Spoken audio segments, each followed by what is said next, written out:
Oh, something profound must be about to happen. Heartrending before. Oh, no, that's not it. It's got to laugh. Our demented sidekick Buttercup, who brings us her own unique view on the news every week. We like to have her on Friday nights, but she's very obliging when we're doing special programming like tomorrow night's Madman Extravaganza. Gotta laugh. Welcome back. Tonight with extra crispy dementia.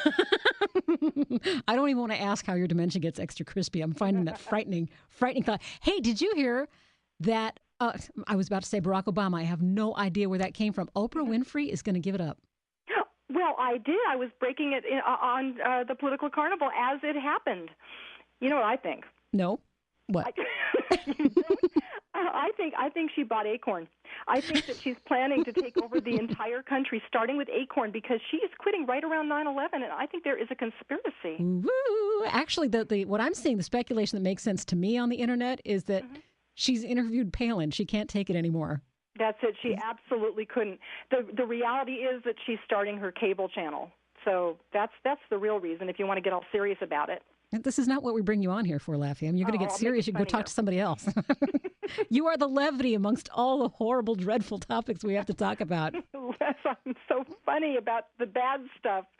Well, what's first today? What do you have on your schedule? Well, I am going to give you my whopper of the week, and then you can dive on in with your stuff. I find it absolutely hysterical and amazing that when we look at the I'm falling over my mouth tonight is because I'm so flustered to have you with me once again.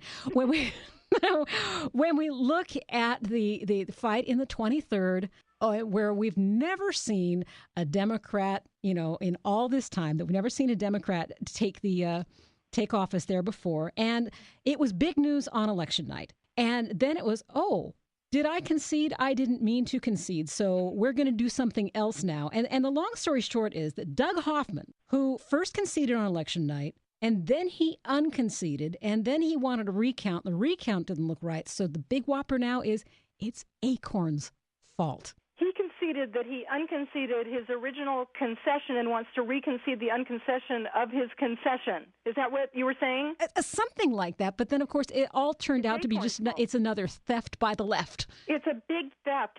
He has the title of his he has an entry called "Stop Another Stolen Election," and I'm sure he was referring to George Bush, but maybe not. Maybe he's not that generous. And then he said, "I'm sure you are as dismayed as I am to learn of the mischief that took place." And all I could imagine was that he made it sound like there's a bunch of kids like Dennis the Menace running around putting frogs in the ballot box, and they all have ACORN T-shirts.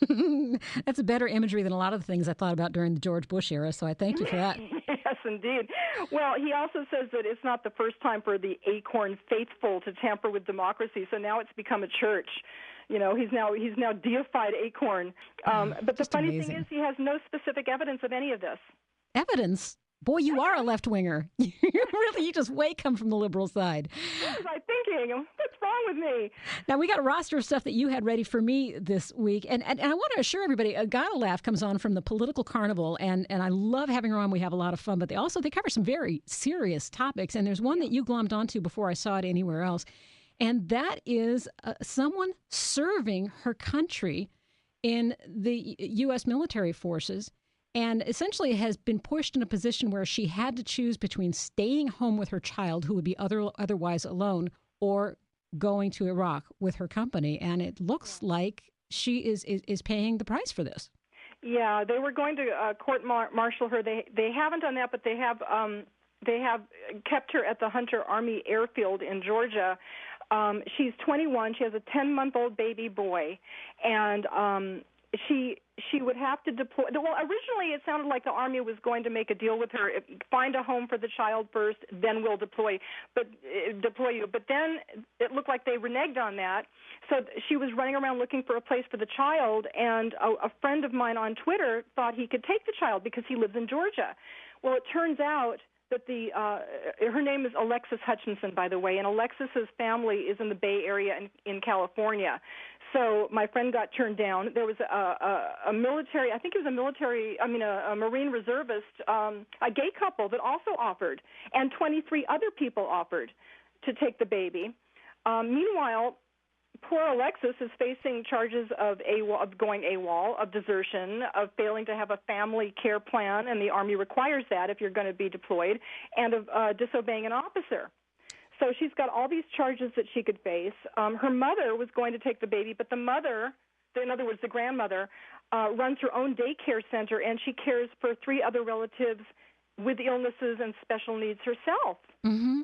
Now, how did she end up in a situation with a baby and no plan?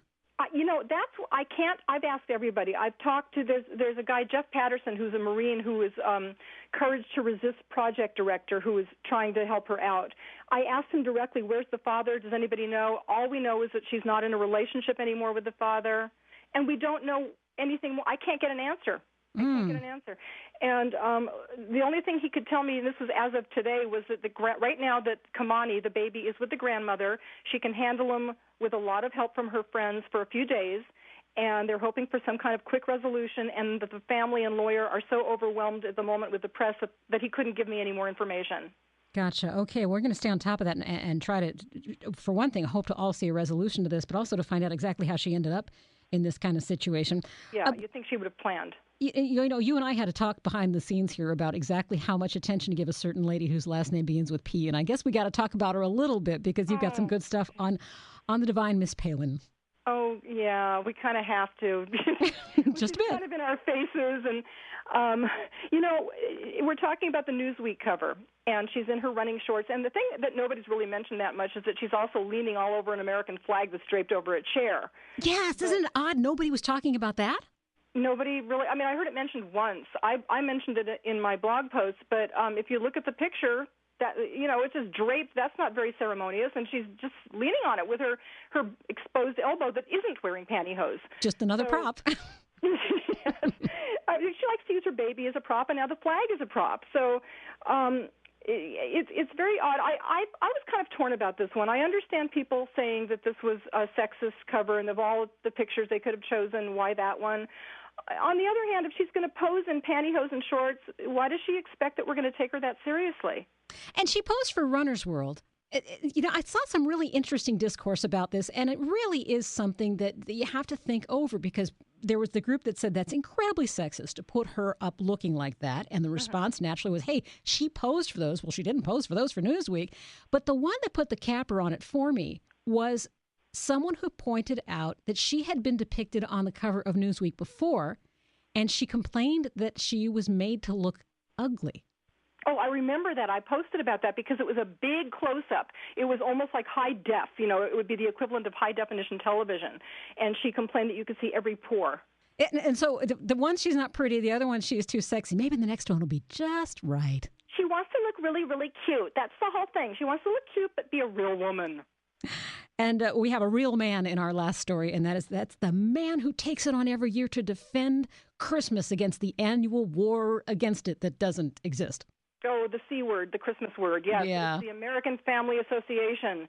And they're accusing the Gap and Old Navy and Banana Republic of hating Christmas because they said they didn't use the word Christmas in their advertising. And apparently they just missed that lyric that's in the chant that's on their current ad that goes, go Christmas, go Hanukkah, go Kwanzaa, go solstice. Go figure. And, you'd think also that, the Christian fundamentalists are fine with exploiting Christ when it comes to chia pets and Barbie dolls and lawn flamingos and talking fish. But, they're going after the Gap for using Christmas in an ad. I don't quite get that. Well, I have to admit, when I saw the Gap ad, which now I lunge for the remote every time it comes on, and to me it's an incredibly irritating ad. But when they started out with Go Christmas, Go Kwanzaa, I thought to myself, oh my God, they're about to cover every base there is. And they did. It was like, ad. And it was like, okay, this is what you call a group managed ad. It's like, okay, who do we not want to offend? And they made up the list. And from there, they made up the spot. Maybe not the best way to approach making a commercial. Yeah, it's like all inclusive. It's so inclusive that everybody hates it now. But the other thing is, why didn't the AFA go after the Gap for selling stuff that's made in China? They're not exactly fans of the Christian faith, so why didn't they go after them for that? And why aren't they going after Old Navy and the Gap for selling Christmas boxer shorts? Because that is the ultimate holy underwear. The day you stop looking for consistency in the Christian right is the day we're going to think you're not demented anymore. Oh, God, no, please. I have to be demented. That's me.